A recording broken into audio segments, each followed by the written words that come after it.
Good evening to all of you. और आज हम लोग शुरू करने वाले हैं मिलिकन्स वाइल्ड ड्रॉप एक्सपेरिमेंट। कि जब हमें ये पता चल गया कि एक निगेटिव पार्टिकल जा रहा है कैथोड से एनोड की तरफ, लेकिन निकल कहाँ से रहा है? गैसियस एटम्स के अंदर से। लेकिन उसका पाथ कहाँ से कहाँ तक है? कैथोड से एनोड की तरफ। तो अब हम उस पार्टिकल के बारे में जानना चाहते थे। काफी इंटरेस्टिंग टॉपिक है। आपको ये जान के भी अच्छा लगेगा कि थॉमसन को ढूंढा जे जे सॉरी इलेक्ट्रॉन को ढूंढा जे जे थॉमसन ने, और उसको नाम दिया जॉन स्टोनी ने। इलेक्ट्रॉन को इलेक्ट्रा वर्ड से डिराइव करने वाला, जो इलेक्ट्रॉन वर्ड है, it is derived from the word Electra, और इसको डिराइव करने वाले थे जॉन स्टोनी। तो चलिए शुरू करते हैं। बहुत ही ध्यान से देखने वाला टॉपिक है। हम लोग बात करने वाले हैं यहाँ पे क्वांटिटेटिव अप्रोच की। और क्वालिटेटिव अप्रोच तो आपको समझ में आ ही गया है। नहीं आया है तो आप प्रीवियस लेक्चर देख सकते हैं। क्वांटिटेटिव अप्रोच सर किसका आप करने वाले हैं? तो आंसर हो जाएगा मिलिकन्स वाइल्ड ड्रॉप एक्सपेरिमेंट। कि सर कैसे मिलिकन साहब ने ये पता कर लिया कि इलेक्ट्रॉन के ऊपर चार्ज कितना होता है। आपने कहा कि सर ठीक है करो। कल का अगर आपको सेटअप याद है तो एक हमारे पास वैक्यूम चेंबर है जिसके अंदर पार्शियल वैक्यूम है, लेकिन कुछ फिर भी गैस के एटम्स है। यहाँ पर आप देखें तो एक प्लेट है, यहाँ पर एक इस तरह का प्लेट है, इसके अंदर यहाँ पर होल किया हुआ है, और एक दूसरा प्लेट नीचे है जहाँ पर होल नहीं है। इसको हमने बैटरी के पॉजिटिव टर्मिनल से जोड़ दिया है, towards positive terminal of the battery लिख सकते हैं। और इस वाले को हमने बैटरी के निगेटिव टर्मिनल से जोड़ दिया है। बहुत ध्यान से देखिएगा, यहाँ पर एटोमाइजर लगा हुआ था जो चीजों को उनके स्मॉलेस्ट पॉसिबल सेक्शंस में तोड़ देता है, सबसे छोटे सरफेस एरिया में तोड़ता है। यहाँ पर आपने एक्सरे सोर्स लगा दिया था ताकि जब ऑयल ड्रॉप के ऊपर का चार्ज कम हो जाए, किस ऑयल ड्रॉप का? वो जो अंडर कंसिडरेशन था। व्हाट इज दिस मेरे बच्चों? ये क्या था? This is your hole in the plate. आपने कहा ठीक है। बहुत सारे पार्टिकल्स आए लेकिन एक पार्टिकल इसके अंदर घुसा, क्योंकि ये प्लेट था पॉजिटिवली चार्ज और ये नीचे वाला प्लेट है निगेटिवली चार्ज। तो ये निगेटिवली चार्ज प्लेट से कभी चिपक नहीं सकता है। क्यों नहीं चिपक सकता है सर? द रीजन बीइंग कि भैया निगेटिव चार्ज इस पे भी, और ये वाइल्ड ड्रॉप भी चूंकि फ्रिक्शन करके आया है एटोमाइजर में, तो इसके ऊपर भी निगेटिव चार्ज है। जब जब इसके ऊपर चार्ज कम होने लगेगा, हम यहाँ पर कुछ रेसिड्यूअल गैसियस पार्टिकल्स रह ही जाते हैं पार्शियल वैक्यूम में, तो यहाँ से एक्सरे से एनर्जाइज करेंगे, ये पार्टिकल्स आपस में भी टकराएंगे और इसको भी टक्कर मारेंगे, तो इसके ऊपर चार्ज अनवरत बना रहेगा, कंटिन्यूअसली उतना ही रहेगा जितना है। अच्छा सर, इसके बाद यहाँ पर हमने एक टेलीस्कोप लगा दिया था। यहाँ पर हमने लगाया था एक टेलीस्कोप, और यहाँ से हम देख सकते थे कि किस रेट से ये ऑयल ड्रॉप नीचे गिर रहा है। ठीक है। और by measuring the rate of fall of oil drop Milton ने इसको पता किया। अच्छा सर ठीक है। एक्चुअल कहानी क्या थी sir?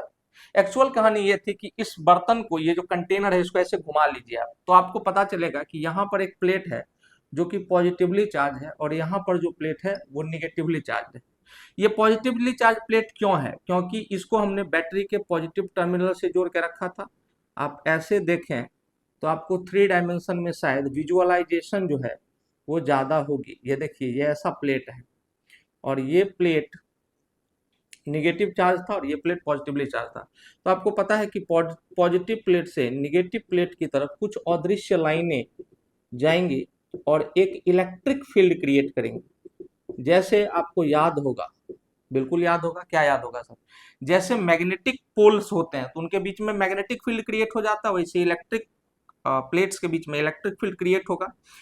If you are slightly good at physics तो आपको पता है कि अगर ये डिस्टेंस d है, इन दोनों प्लेट के बीच का डिस्टेंस हम d रखते हैं, और इन दोनों प्लेट का पोटेंशियल डिफरेंस, जो कि हम वोल्ट मीटर लगा के इजिली मेजर कर सकते हैं वोल्टेज, तो आपने कहा कि लेट द पोटेंशियल डिफरेंस, इनके बीच का जो पोटेंशियल डिफरेंस है, पोटेंशियल डिफरेंस बी, कैपिटल भी। अच्छा, अब बताइए कि जब कोई charge particle carrying charge q will enter in this field, when a charge particle carrying charge q will enter this field, which kind of force it will experience? तो आप कहेंगे सर इलेक्ट्रिकल फील्ड है, electrical force लगाएगा।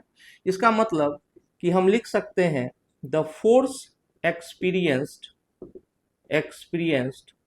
by charge q is equal to Q into E, जहां पर Q है charge और E है इसका इलेक्ट्रिक फील्ड स्ट्रेंथ। अच्छा सर, और E क्या होता है, वेयर इलेक्ट्रिक फील्ड स्ट्रेंथ का जो मैग्नीट्यूड होता है वोल्टेज अपॉन डिस्टेंस, ये जो D है और इस दोनों के बीच का जो वोल्टेज है यही है।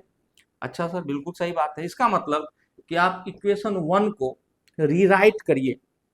मैं थोड़ा सा नोट्स बनवाने की तरफ ज्यादा फोकस करता हूं, क्योंकि आपका नीट या जेई बहुत दिनों बाद है, 2 साल बाद है। रीराइटिंग द इक्वेशन 1, आप इक्वेशन 1 को दोबारा लिखते हैं तो क्या लिखेंगे सर, फोर्स कौन सा वाला, electrical, is equal to Q into E, और इसको लिखेंगे Q और V बाई डी। इसका मतलब कि आप लिखेंगे वी क्यू अपॉन डी, और ये Q क्या है, चार्ज है।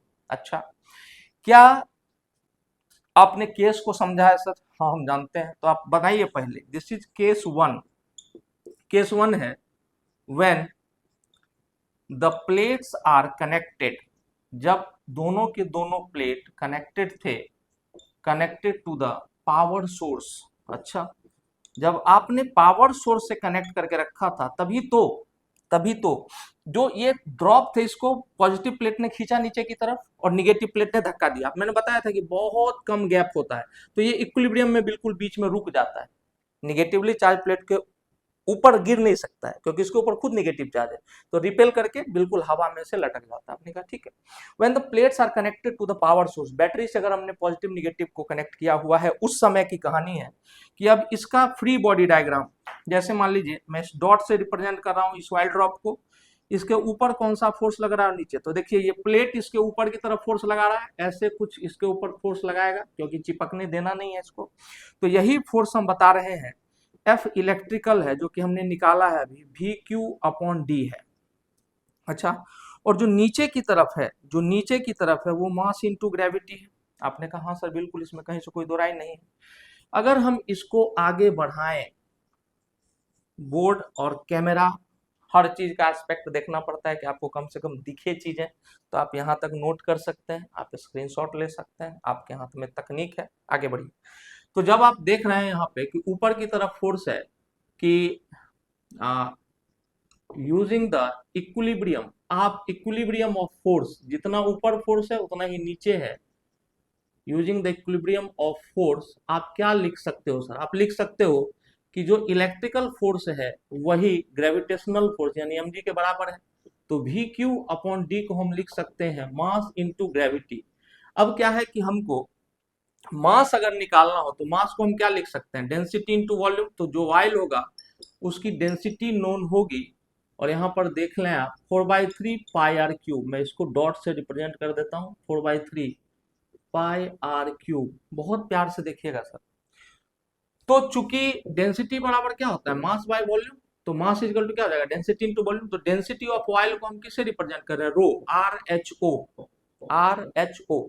जब हमने इसको इससे किया इनटू जी, तो ये पूरा बन गया मास, और ये हो गया जी आपका वी क्यू अपॉन डी। बहुत बढ़िया सर। आपको सर निकालना क्या है, आपको याद है? हाँ बिल्कुल याद है, हमको क्यू निकालना है, तो क्यू इज इक्वल टू क्या हो जाएगा, 4 into rho into pi r cube into g divided by, into d भी कर लो, divided by voltage capital V. अब आप खुद बताओ मुझे, खुद बताओ, ये कांस्टेंट है? आपने कहा यस। ये जो रो है RHO जिसको मैं कह रहा हूं, which is used to denote the density of the wire, we surely be taking, we will surely be taking the oil of known density. आप कैसा ऑयल लेना चाहोगे, जिसकी डेंसिटी अननोन हो? नहीं, नॉन डेंसिटी का ऑयल। पाई क्या है, कांस्टेंट है, ये भी कांस्टेंट है, gravitational acceleration due to gravity constant, distance between the plate आप ही का जुगाड़ है, तो आपको पता नहीं है कितना डिस्टेंस है, बिल्कुल पता है। सिर्फ क्या नहीं पता है हमको, radius of the while drop, चूंकि वाइल ड्रॉप इतना छोटा हो चुका है ड्यू टू एटोमाइजेशन कि अब हमको उसका रेडियस नहीं पता है। अच्छा सर, इसका मतलब हम इसको मान लेते हैं इक्वेशन नंबर 2। आराम से देखिए, एक बार रिवाइज करिए फटाक से। यहाँ एक इलेक्ट्रिक फील्ड डेवलप हो चुका है, जहां पॉजिटिव प्लेट से निगेटिव प्लेट की तरफ अदृश्य लाइन जा रही है। कितनी है, इनफाइनाइट है, ढेर सारी है। जब भी कोई पार्टिकल इसमें घुसेगा, चार्ज पार्टिकल, तो it will experience a force which is equal to q into capital E. E क्या है, इलेक्ट्रिक फील्ड स्ट्रेंथ है, जिसकी वैल्यू होती है V/D। जब V/D को हमने इसमें पुट किया तो electrical force finally which will come out is VQ/D। तो VQ/D के साथ ये इक्विलिब्रियम में है, क्योंकि तो हवा में टंगा हुआ था व्हाइट ड्रॉप। जब आपने इसको इक्वेट किया, ऊपर की तरफ VQ/D, नीचे की तरफ mg, मास को हम लिख सकते हैं density into volume, density into volume. और आपने देखा कि इसमें सिर्फ R अननोन है। अच्छा सर, कह तो ठीक रहे हो आप। वापस से आप एक बार ध्यान से यहां तक देखो, कहीं कोई दिक्कत है? कहीं भी कोई दिक्कत है? नहीं है सर। अगर हो आप कमेंट में पूछ लेना, ठीक है? क्लियर? चलिए, तो अब आते हैं आगे, और आगे आकर के इसको मैं सर रब कर रहा हूं, जरूरत पड़ेगी मुझे इसलिए कर रहा हूं। ठीक है सर, कर दो। तो मैंने रब कर दिया सर, इसको मैंने रब कर दिया। आप चाहें तो स्क्रीनशॉट ले सकते हैं, देख भी सकते हैं, पॉज भी कर सकते हैं, जो मन करे करिए। हाँ, लेकिन पढ़िए, चीजों को सीखने पे फोकस करिए, not just writing the exams. चलिए, तो अब आपने ये देख लिया। अब दूसरा देखिए कि हम बना रहे हैं, दैट वाज केस 1, और अब हम कर रहे हैं केस 2। केस 2 क्या होगा सर? केस 2 होगा when the plates are not connected to the power source, to the power source. अब आपने बैटरी को हटा दिया है, कंटेनर अभी भी वही है, गौर से देखें। अब इस प्लेट के ऊपर कोई चार्ज नहीं है, कोई निगेटिव नहीं है, और ऊपर वाला जो प्लेट जिसमें होल था, इसमें भी कोई निगेटिव नहीं है। हाँ, ठीक है सर। अब अगर वाइल्ड ड्रॉप कोई आएगा तो क्या होगा? आपने यहाँ से एटोमाइजर से जैसे ही वाइल्ड ड्रॉप को ढेर सारा भेजा, जो वाइल्ड ड्रॉप इस होल के सामने होगा वो नीचे की तरफ आएगा सर। और नीचे की तरफ आएगा तो इस तरह से वो इस प्लेट पर गिरेगा आकर के, बिल्कुल गिरेगा।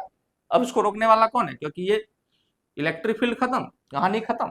इसका मतलब कि अब जब ये गिरेगा तो क्या इसके अंदर गैसियस पार्टिकल्स नहीं होंगे? मैं इसको दूसरे कलर से बना रहा हूँ, क्योंकि वाइल्ड ड्रॉप का एक रास्ता दिखा दिया आपको, तो मैं बना रहा हूं रेड से गैसियस पार्टिकल्स को। क्या इसमें गैसियस पार्टिकल्स नहीं थे मेरे बच्चे? आंसर है यस, थे सर। और यहां पर एक सोर्स लगा हुआ था एक्सरे का, यहां पर एक्सरे सोर्स था। जब चाहो आप इन पार्टिकल्स को एनर्जाइज कर सकते थे, जो रेड में दिख रहे हैं। अच्छा, अब क्या हुआ होगा? अब ये हुआ कि जब भी कोई चीज किसी फ्लूइड में इमर्स होकर के जाती है, जैसे we are all immersed in a fluid which is called air, anything which can flow is fluid. हाँ सर, तो हम लोग भी तो एक फ्लूइड में इमर्स्ड हैं, घूम रहे हैं हवा के अंदर। तो we feel a drag force. कौन सा फोर्स? Drag force. इसी तरह जब ये वाइल्ड ड्रॉप ऊपर से नीचे आएगा तो अब ये टर्मिनल वेलोसिटी अटेन कर चुका होगा। टर्मिनल वेलोसिटी का मतलब when anything is falling under the influence of gravity only। अब इस पर कोई फोर्स नहीं लग रहा वाइल्ड ड्रॉप पर, ये सिर्फ ग्रेविटी की वजह से नीचे गिरा है, इस प्लेट तक पहुंचा है। आपने कहा हाँ सर, बात तो ठीक है। अब जो इसका फ्री बॉडी डायग्राम आप बनाएंगे, जो कि आप बहुत अच्छे से बना सकते हैं, वाइल्ड ड्रॉप रहा आपका, ऊपर की तरफ लग रहा है इस पे ड्रैग फोर्स, किसके कारण? ये जो रेसिड्यूअल गैसियस पार्टिकल्स हैं, और नीचे की तरफ इस पे अभी भी mg लग रहा है। फिर से आपने किया considering the equilibrium of force, आपने फिर से फोर्स का इक्विलिब्रियम कंसीडर किया, लेकिन अब एफ डी यानी ड्रैग फोर्स इक्वल टू हो गया है मास इनटू ग्रेविटी के। फिर से याद करिए 6 पाई ईटा आर वी, बहुत ध्यान से देखिएगा, r 6 pi eta r v. यहां पर एक ईटा नया टर्म आपने सुना होगा, that is the viscosity of oil. ये भी हमको पॉइज में निकाला हुआ रहता है, आपको टेबल में पता होगा। आपको डेंसिटी जैसे पता है ऑयल की, उसके बॉटल पे लिखा होगा, उसी तरह से आपको विस्कोसिटी भी पता होगी। तो 6 pi eta r v is equal to, mass को हम क्या लिख सकते थे वहां देखिए, rho into 4/3 pi r cube into g. ये जी तो रहेगा ही। हाँ, अब देखिए इस आर से ये आर कैंसिल हो रहा है, यहाँ क्या बचा? R square. अब ध्यान से देखिएगा 18 पाई ईटा वी, ये 3 को इधर मल्टीप्लाई किया तो क्या हो जाएगा? 18 pi eta v, 18 pi eta v upon rho 4 rho pi g. इसको हम नीचे लेके आ गए, इज इक्वल टू क्या हो जाएगा? R square. बहुत ही प्यार से देखिए सर, आपने कहा सर देख ही रहे, ये 2 9 जा, ये 2 2 जा, इसका मतलब कि जो आर की वैल्यू आएगी बच्चों, वो क्या आ जाएगी? Root under 9 pi eta v divided by 2 rho pi into g. अच्छा सर, तो यहाँ पाई से पाई भी तो कैंसिल आउट हो रहा है, तो इस पाई को भी आप क्या करिए? हटा दीजिए, इस पाई को भी आप हटा दीजिए। इसका मतलब आप ध्यान से देखिए, 9/2 कांस्टेंट है, ईटा मैंने बोला कि viscosity of the oil can be taken from the bottle itself, उस पे मेंशन किया रहता है, आपको हर ऑयल की विस्कोसिटी एक्सपेरिमेंटली निकाल के दी हुई रहती है। वी क्या है, वोल्टेज की rate of fall of oil drop, हाँ वेलोसिटी है, 2 रो डेंसिटी पता है, एक्सेलरेशन ड्यू टू ग्रेविटी पता है, मतलब इसमें सारे पता है। तो यहाँ से आर कैलकुलेट करेंगे और इस आर को उठा करके बहुत ही प्यार से यहाँ पर डाल देंगे। In this way we can calculate the charge. असली कहानी अब शुरू होती है सर, ये तो आपको समझ में आ गया सर। पहला एकदम आराम आराम से समझना है। चलिए मैं एक बार जल्दी से रिवाइज कराता हूँ।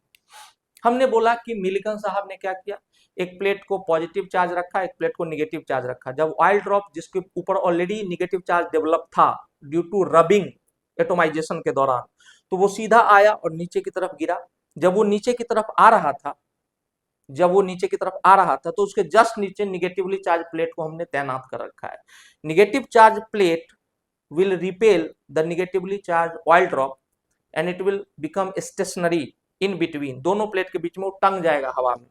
वहां पर हमने कंसीडर किया जहां पर जो इलेक्ट्रिकल फोर्स फील्ड था that becomes equal to mass into gravity. अच्छा सर, वहां अननोन क्या रहा, वहां एक क्वांटिटी अननोन नहीं जो कि है radius of oil drop r. उसके बाद फिर हमने दूसरा एक इक्वेशन निकाला, ड्रैग फोर्स को इक्वेट कर दिया हमने एक्सेलरेशन ड्यू टू ग्रेविटी, मतलब acceleration due to gravity into m mass, दोनों फोर्स को इक्वेट किया। वहां से हमने निकाल लिया आर, इस आर को पुट कर दिया हमने किसमें, इस इक्वेशन में, and Milton has found the value of Q. वाह सर, बड़ी अच्छी बात है। लेकिन अब आता है मेन बात, Milton repeated this experiment several times and he got the values which are a multiple of a fixed number. उसने पहली बार, मान लो सपोज करिए, सपोज कि उन्होंने पहली बार ये एक्सपेरिमेंट किया और उनको आ गया 6.4 इंटू 10⁻⁻19 कूलम टोटल चार्ज। अच्छा, दूसरे अटेम्प्ट में उनको आ गया 8.0 इंटू 10⁻⁻19 कूलम। तीसरे अटेम्प्ट में आ गया 3.2 इंटू 10⁻⁻19 कूलम। तो इन्होंने इसमें से कुछ कॉमन लिया और जो कॉमन आया दैट वाज 1.6 इंटू 10⁻⁻19 कूलम। बहुत प्यार से देखिएगा, इसका मतलब जरूरी थोड़ी है कि एक ऑयल ड्रॉप के ऊपर एक ही इलेक्ट्रॉन आए सरफेस पे, नहीं, 2 भी हो सकते हैं, 3 भी हो सकते हैं। जितने ज्यादा इलेक्ट्रॉन होंगे उतना चार्ज मिलेगा, लेकिन मल्टीपल वो एक फिक्स नंबर का था, और जो मल्टीपल था वो किसका था, 1.602 इंटू 10⁻⁻19 कूलम। कितना मजेदार बात। अच्छा सर, ये बात थी, तो हम इसको रब कर रहे हैं। आपने कहा कर दीजिए सर, कोई दिक्कत नहीं है, समझ में आ रहा है बात। मिल्टन ऑयल ड्रॉप एक्सपेरिमेंट में exactly we have calculated, or we can say Millikan has calculated the exact value of what बच्चा, exact value of charge present over an electron। और जब उन्होंने ये कैलकुलेट किया तो उसने साथ में एक और चीज कैलकुलेट करी। क्या सर, देखिए 2-4 बातें जो मिल्टन ऑयल ड्रॉप्स के बारे में आपको जाननी चाहिए, मिल्टन ऑयल ड्रॉप एक्सपेरिमेंट के बारे में। मिल्टन्स ऑयल ड्रॉप एक्सपेरिमेंट, आपने कहा हाँ सर कोई दिक्कत नहीं है। पहली बात, every charge is a multiple of a fixed number that is 1.602 into 10⁻⁻19 coulomb. यहां से कॉन्सेप्ट आया क्वांटाइजेशन का, क्वांटाइजेशन ऑफ चार्ज, मतलब कि दुनिया में कहीं भी कितना भी चार्ज रखा हो वो हमेशा कैलकुलेट किया जाएगा इसके मल्टीपल में। तो total charge Q is equal to n times E, जहां पर n है नंबर ऑफ इलेक्ट्रॉन्स और E है 1.602 इंटू 10⁻⁻19 कूलम। ये माइनस और प्लस सिर्फ कन्वेंशन को दिखाता है, फैराडे साहब ने इसका जुगाड़ लगाया था। और यहाँ पर Q क्या है sir, Q is the total charge present. दुनिया में कहीं भी टोटल चार्ज हो, कितना भी हो, आप उसको Ne के साथ इक्वेट कर सकते हैं। This is called quantization of charge. जैसे क्वांटाइजेशन ऑफ एनर्जी होता है, याद करिए फोटोन के केस में आगे पढ़ाऊंगा, E बराबर NH न्यू, एक फोटोन की एनर्जी H न्यू, कितने फोटोन आ सकते हैं, N। तो कोई भी इलेक्ट्रोमैग्नेटिक वेव जो कंस्टिट्यूट होता है, जो बनता है, वो फोटोन से ही बनता है।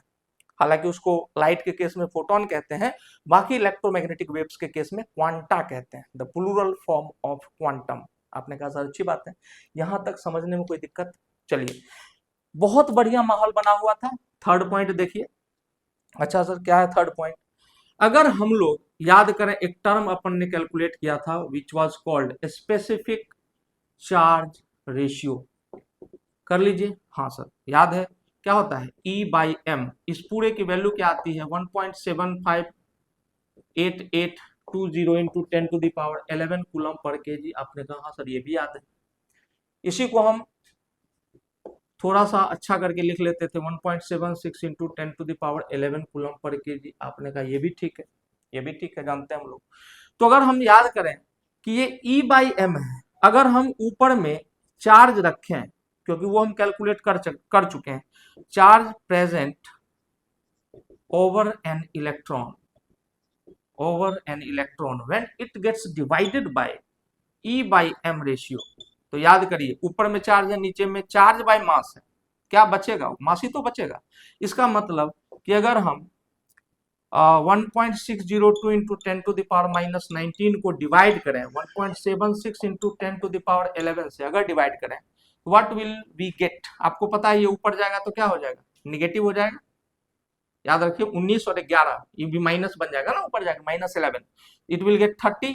और यहाँ पर देखिए 0 पॉइंट समथिंग आएगा, तो जब आप कैलकुलेट करोगे देन यू विल गेट 9.1, या चलिए एक्चुअल लिख देता हूँ, 0.91 इंटू 10⁻30 kg, जिसको अगर आप साइंटिफिकली लिखें तो डेसिमल एक सिग्निफिकेंट नंबर के बाद होगा 9.1 इंटू 10⁻31 kg।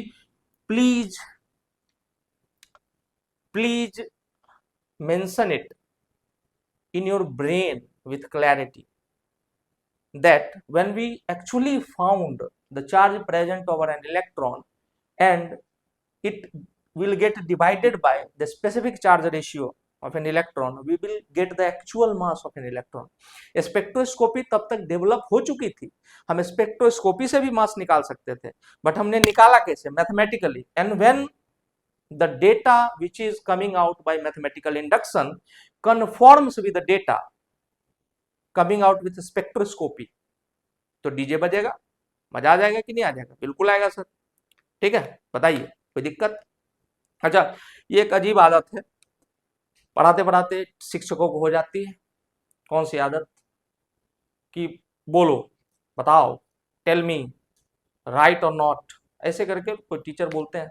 हम लोग के यहाँ भी एक शिक्षक थे, हमारा एक बहुत ही अभिन्न मित्र था, ठीक है। तो जब उससे क्लास में कोई भी शिक्षक आए तो पूछते थे कि इसका आंसर कौन बताएगा। तो हमारे एक मित्र थे, नाम लेना ठीक नहीं है, हालांकि मनोज उनका नाम था, तो वो अक्सर कहा करते थे कि हाथ खड़ा कर देते थे, कुछ भी टफ से टफ पूछा गया हाथ खड़ा कर देते कि सर मैं बताऊंगा। सर भी शॉक्ड, सबसे पीछे बैक बेंचर, और वो लाइक मैं बताऊंगा। सर बोलते थे प्लीज बताइए। तो वो बोला करते थे कि भाई मैं आंसर नहीं बताऊंगा सर, मैं ये बताऊंगा कि कौन बताएगा। और फिर वो मेरा नाम ले लेते थे, या हमारे एक और मित्र थे उनका नाम ले लेते थे कि वो लोग बताएगा। मेरा नाम लेते थे, थोड़ा बहुत पढ़ने वाला था मैं, तो मैं बता देता था। एक और जो मेरा मित्र था वो और कम पढ़ने वाला था, तो उसका नाम लेते थे, तो फिर वो गाली गलौज शुरू कर देता था कि तू मेरा नाम काहे फंसा रहा है भाई, समझ रहे हो। तो इसलिए खैर, जब भी मैं आपसे पूछूं कि बताओ समझ में आया कि नहीं, तो आप समझिएगा कि आदत से मजबूर हूं। आप कैसे बता सकते हो? वी आर ऑन यूट्यूब, तो कैसे बता सकते हैं? खैर चलिए, तो 9.1 इंटू 10⁻31 kg आ गया आपको। अब जल्दी से हम लोग थोड़ा सा समराइज करते हैं चीजों को, एकदम ध्यान से समझिएगा। मिल्कन्स वाइल्ड ड्रॉप एक्सपेरिमेंट से चार्ज कैलकुलेट किया, चार्ज को स्पेसिफिक चार्ज रेशियो से डिवाइड किया, वी गॉट द मास। आपने कहा ठीक है सर। चलिए, यहाँ पर मिल्कन्स वाइल्ड ड्रॉप एक्सपेरिमेंट का काम खत्म होता है, और दो बहुत छोटी छोटी बातें हैं जो कि हम लोग बहुत जल्दबाजी में करेंगे, और हम लोग ये जानेंगे कि फाइनली हमको याद क्या रखना है सर, जिंदगी भर हमेशा याद क्या रखना है। जैसे हम लोग ने कहा डिस्कवरी ऑफ कैथोड रे तो पढ़ लिया था हमने। अब एनोड रे की डिस्कवरी ये कैसे हुई सर? कुछ नहीं किया गया, एक आदमी थे जिनका नाम आपने सुना होगा, यूगन गोल्डस्टीन, ई गोल्डस्टीन लिखा रहता है। ई गोल्डस्टीन ने क्या किया कि बस एक जिंक सल्फाइड स्क्रीन की जगह भाई साहब ने 2 जिंक सल्फाइड स्क्रीन लगा दिए। मतलब अब की बार हमारा जो कैथोड था वो परफोरेटेड था। आपने समझ लिया है कि एक ऐसा प्लेट और इसके अंदर ढेर सारे छेद, तो इसको हम परफोरेटेड कहते हैं। और जिंक सल्फाइड स्क्रीन के इस तरफ इन्होंने, सॉरी, कैथोड के पीछे इन्होंने क्या लगा दिया, ZNS। और यहाँ पर आप देखिए, इधर कैथोड है, इधर एनोड है, और बीच में 10,000 वोल्ट की बैटरी है जो कि पोटेंशियल डिफरेंस अप्लाई कर रही है।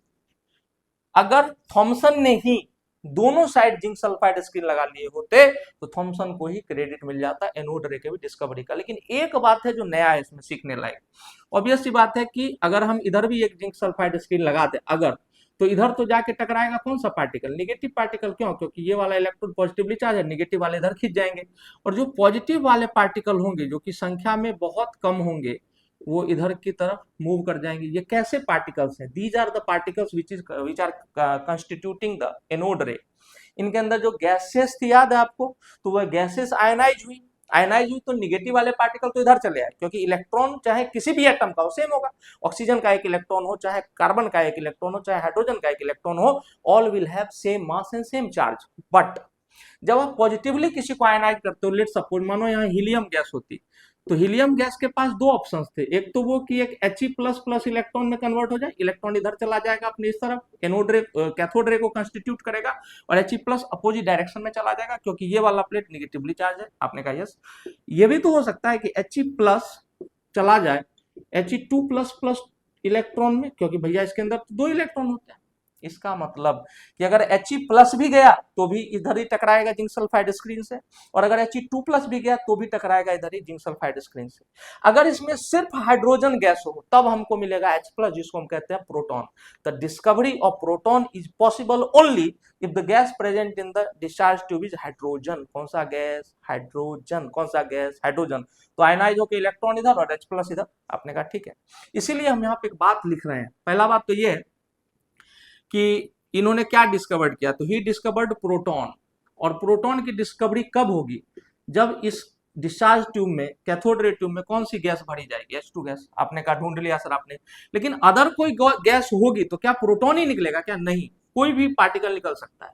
जैसे ऑक्सीजन होगा तो इसके अंदर 8 इलेक्ट्रॉन होते हैं, तो ये तो O+ भी बना सकता है, O2+ भी, O3+ भी, डिपेंडिंग ऑन की इलेक्ट्रोमैग्नेटिक वेव जो कैथोड से एनोड की तरफ गई है उसने कितना एनर्जी इंपार्ट किया है, उस आधार पे आयोनाइजेशन को तय किया जाएगा। इसीलिए हम ऐसा कह सकते हैं कि the anode ray particles,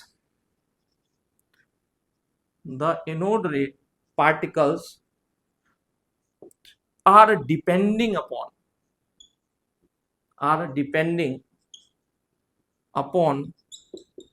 the nature of the gas, taken in कौन सा tube? Taken in discharge tube. I hope you all are understanding well. सिर्फ एक बात और है जो हमको कहना है, और वो यही है कि सर जो एनोड रे पार्टिकल्स होंगे ना, जो इधर से इधर जाके यहाँ जिंक सल्फाइड स्क्रीन से टकराएंगे, इधर कैथोड रे जाएगा, इधर एनोड रे। कैथोड रे के पार्टिकल्स की संख्या ज्यादा होगी क्योंकि इलेक्ट्रॉन इजिली आयनाइज हो जाएंगे। लेकिन ये जो पॉजिटिव पार्टिकल्स हैं थोड़े हैवी भी होते हैं और ये आयनाइजेशन में समय भी लेते हैं, तो इधर ज्यादा चिंगारी दिखेगी, इधर कम स्किंटिलेशन दिखेगा, इधर ज्यादा स्किंटिलेशन दिखेगा, इधर कम दिखेगा। लेकिन this is just the extension of Johnson's Thomson's cathode ray tube experiment, just extension, उससे ज्यादा कुछ नहीं है। चलिए आगे। अगर हम यहाँ पर देखें कि एक और आदमी आए जिन्होंने, अच्छा एक बात और, एनोड रे को हम कैनाल रे भी कहते हैं। जैसे हमने बताया था आपको कि कैथोड रे को हम बीटा रे भी कहते हैं। कैथोड रे को हम कौन सा रे कहते हैं? बीटा रे। कैथोड रे भी निगेटिव चार्ज पार्टिकल का फ्लो है, ये भी निगेटिव चार्ज पार्टिकल का फ्लो है, लेकिन दोनों को हम इलेक्ट्रॉन का फ्लो नहीं कहेंगे सर। हालांकि फ्लो इलेक्ट्रॉन ही होता है। ये बिल्कुल वैसा है जैसे दो ट्विन ब्रदर हैं, एकदम समान हर चीज में, दिखने में, क्वालिटी में, हर चीज में समान है, बट फिर भी दोनों के नाम अलग होंगे। आप याद रखिएगा, बहुत ध्यान से सुनिएगा। दो जुड़वा भाई हैं जो देखने में समान है, अपने व्यवहार में समान है, अपनी कुशलताओं में समान है, लेकिन दोनों का नाम सेम नहीं हो सकता। एक का अजय होगा, दूसरे का विजय होगा। इसी तरीके से बीटा पार्टिकल है तो इलेक्ट्रॉन जैसे पार्टिकल का फ्लो है, लेकिन इलेक्ट्रॉन का ही फ्लो है ये हम नहीं कहेंगे, कभी नहीं कहेंगे। कैथोड रे में ऐसा कहेंगे कि ये इलेक्ट्रॉन का फ्लो है, लेकिन ये इलेक्ट्रॉन जैसे पार्टिकल का फ्लो है। ये दोनों जुड़वा भाई। आपने कहा ठीक है। जैसे हम यहाँ कहें डिस्कवरी ऑफ न्यूट्रॉन्स, कि आपने न्यूट्रल पार्टिकल्स को कैसे ढूंढा। ऑब्वियस सी बात है कि बहुत मुश्किल पड़ी होगी। बेरिलियम के ऊपर हमने अल्फा पार्टिकल का बम्बार्डमेंट कराया। आई होप कि आपको समझ में आ रहा है। He24 भी लिखते हैं, He2+ भी लिखते हैं। तो यहाँ पर देखिए कार्बन 612 बना प्लस N01, एक ऐसा पार्टिकल निकला। देखिए 13 यूनिट मास था, कंबाइन हुआ 4 2 6 यूनिट था। तो देखिए 12 यहाँ गया, यहाँ 6 का 6 यहाँ पे एटॉमिक नंबर, और कोई मास डिफेक्ट नहीं है। पूरा का पूरा जितना मास था उतना, मतलब दो छोटे न्यूक्लियाई के फ्यूजन से, फ्यूजन नाभिकीय संलयन कहते हैं, फ्यूजन से आपको एक बड़ा हेवियर नाभिक मिला है इन दोनों के कंपैरिजन में। और एक पार्टिकल वहां से एमिट होता हुआ दिखा जो कि मैग्नेटिक फील्ड के द्वारा अट्रैक्ट नहीं हो रहा था। तो हमने कहा कि वी हैव डिस्कवर्ड न्यूट्रॉन। और इसको डिस्कवर करने वाले जो महान साइंटिस्ट थे वो जेम्स चैडविक। महान क्यों कहा? क्योंकि ये कैथोड रे ट्यूब एक्सपेरिमेंट का एक्सटेंशन नहीं है। कैथोड रे ट्यूब एक्सपेरिमेंट का एक्सटेंशन वाज दिस। ये जो कहानी देख रहे हैं आप, यूगन गोल्डस्टीन ने क्रेडिट ले लिया, बढ़िया उनका माहौल बन गया।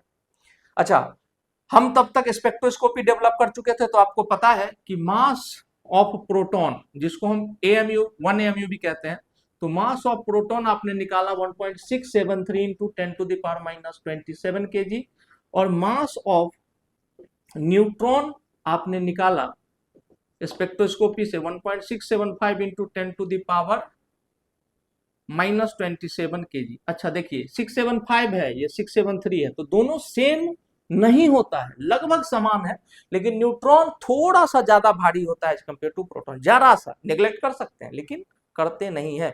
इस पे न्यूट्रॉन पे तो चार्ज ही नहीं है, तो E/m क्या होगा न्यूट्रॉन के लिए? अगर आप देखें न्यूट्रॉन के लिए चार्ज बाय मास, तो चार्ज जीरो, मास कुछ भी हो, तो आंसर क्या होगा? जीरो। लेकिन अगर बात करें E/m फॉर प्रोटॉन, तो प्रोटॉन का देखिए E/m specific charge ratio for proton, तो इसका चार्ज क्या होगा? प्लस 1.602 इंटू 10⁻⁻19 कूलम, और इसका मास है 1.673 इंटू 10⁻⁻27 kg। आपको पता है देखिए ऊपर में -19, नीचे में -27, ऊपर जाएगा +27 हो जाएगा, मतलब 8 के ऑर्डर में आ रहा है, लेकिन ये तो 1 से छोटा हो जाएगा, तो ये होता है 9.58 इंटू 10⁻7 कूलम्ब पर kg। कल मैंने लिखा था, आज प्रूफ कर दे रहा हूं। अब जरा याद करो, कहा 1.76 इंटू 10 का पावर 11, ये देखो मेन पावर 11 कूलम पर केजी, और कहा ये 1 केजी कितना चार्ज को ढो सकता है? 10⁻7 कूलम पर केजी। मतलब specific charge ratio of electron is much much much more than the specific charge ratio of proton. Is it clear मेरे बच्चों? Yes sir.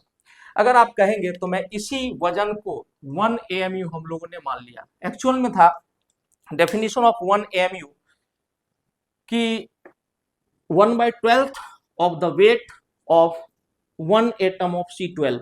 तो कार्बन का जो वजन होता है, जब उसको हम 12 से डिवाइड करते हैं, कार्बन के वजन, कार्बन के एक एटम के वजन को जो 12 से डिवाइड करेंगे, तो आपको इतनी ही वैल्यू आती है लगभग।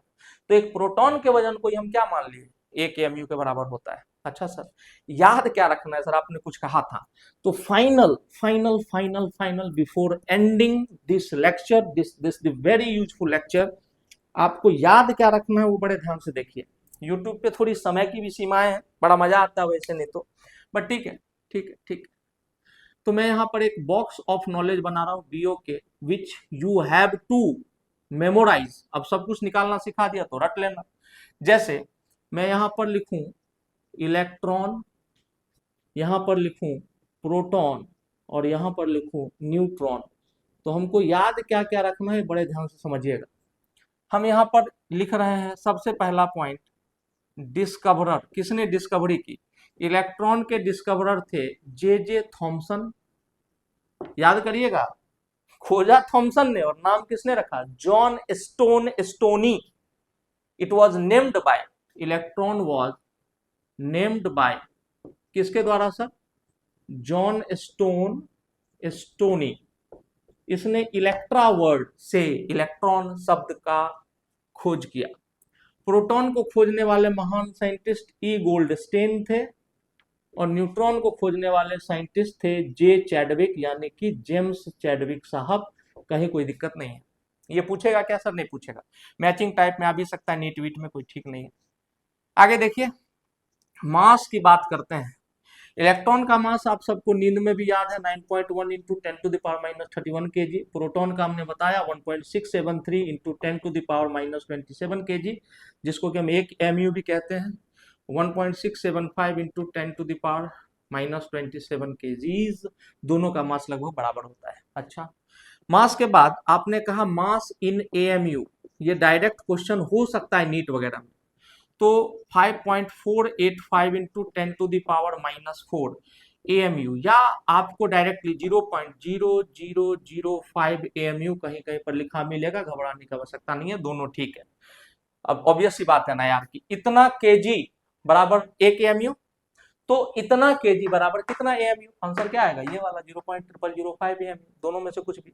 अब प्रोटॉन का मास कितना, अभी बताया आपको 1 AMU। न्यूट्रॉन का भी मास कितना, 1 AMU, क्योंकि दोनों का लगभग सेम है। चलिए याद रखिएगा इसको। आगे बढ़ते हैं, बात करते हैं चार्ज की। तो चार्ज इलेक्ट्रॉन के ऊपर -1.602 इंटू 10⁻⁻19 कूलम, प्रोटॉन के ऊपर +1.602 इंटू 10⁻⁻19 कूलम, और न्यूट्रॉन के ऊपर 0, कुछ और वहां मत लिख देना। चार्ज ये SI यूनिट में। अगर हम बात करें चार्ज की CGS यूनिट में, एक्चुअली में कूलम्ब जो है ना बहुत बड़ा यूनिट होता है चार्ज का, तो छोटे छोटे चार्ज के लिए ESU का यूज करते हैं, इलेक्ट्रोस्टैटिक यूनिट कहते हैं। 4.8 into 10⁻10 ESU, electrostatic unit, plus 4.8 into 10⁻10 ESU, और यहाँ पर 0 आपने कहा, ठीक है, बहुत बढ़िया सर, कहीं कोई दिक्कत नहीं।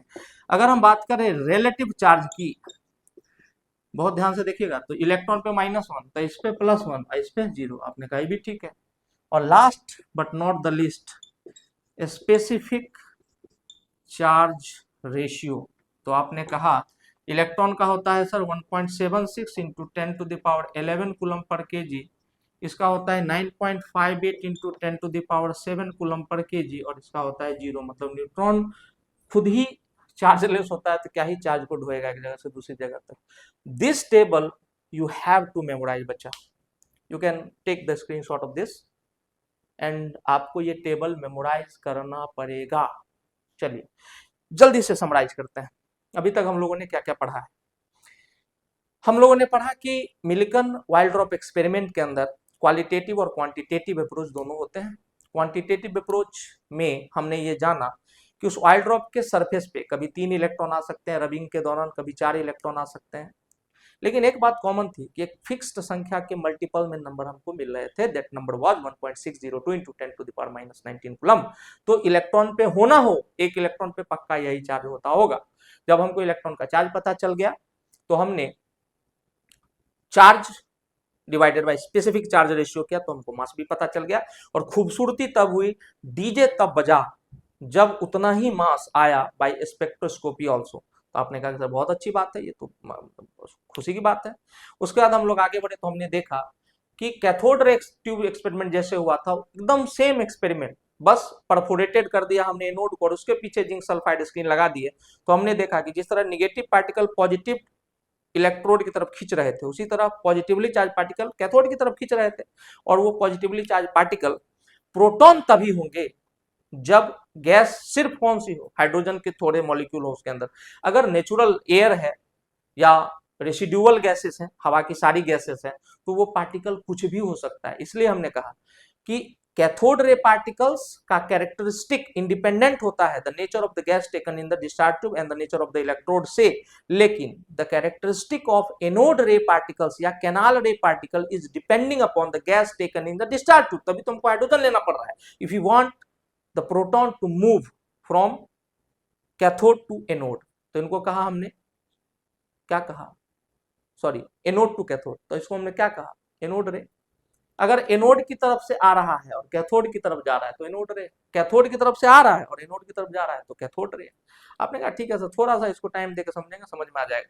फिर हमने देखा कि बेरिलियम के फॉइल पे, थिन फॉइल पे हमने बम्बार्टमेंट किया अल्फा पार्टिकल से और हमको न्यूट्रॉन मिला, यानी जेम्स चैडविक को न्यूट्रॉन मिला। ठीक है, वहां पर कोई मास डिफेक्ट नहीं था, अगर होता तो एक एनर्जी भी निकलती साथ में, डेल्टा mc², आपको पता होगा आइंस्टाइन का फेमस इक्वेशन है, बट उसके तरफ जाने की आवश्यकता नहीं है। अब न्यूमेरिकल सॉल्व करने के लिए we need to memorize these values. तो आप जब इसको डिराइव करके ले आए भाई यहाँ तक, तो याद रखने में क्या दिक्कत है? आपको पता है ये भाई रेशियो कैसे निकलता है, ये वाला कैसे निकलता है। हाँ, ये आपको नहीं पता है क्योंकि ये कन्वेंशन है, ये आपको नहीं पता है। जैसे हम बोलते हैं ना कि how can you define 1 metre, तो the distance travelled by light in 1/299,792,458 second. The distance traveled by light in 1/299,792,458 second. इतने कम समय में लाइट जितना डिस्टेंस ट्रेवल करेगा उसी को 1 मीटर कहेंगे। और वैसा ही बना के फ्रांस में हमने रख लिया और सारे देशों को बोल दिया कि भैया इसको नाप के ले जाओ और इसी से अपना मात्रक बनाइए आप। तो भाई बना रहे हैं सब लोग, इसी को बोलते हैं ऐसा स्टैंडर्ड सिस्टम ऑफ यूनिट्स। समझ रहे हो कि नहीं? खैर आगे बढ़ते हैं। और आगे क्या बढ़ेंगे? आज के लिए इतना काफी है। चलिए यहाँ इसको बस एक बार स्क्रीनशॉट ले लेना और इसमें जितने भी डेटा है आपको कभी भी काम आ सकते हैं। Thank you for watching the video. Please share with your friends. Please, मैंने आपको कहा है यही आदमी डिजिटल बोर्ड पे आपको पढ़ा रहा होगा the day when I will get 5000 subscribers. याद रखिएगा। और ये चैनल कभी भी मैं मोनेटाइज नहीं करूंगा। वो पैसा कमाने के लिए बहुत सारे रास्ते होते हैं, ये सिर्फ नाम के लिए है। आप इससे पढ़िए, सीखिए क्लैरिटी के साथ। The clarity word is important. Thank you for watching the video.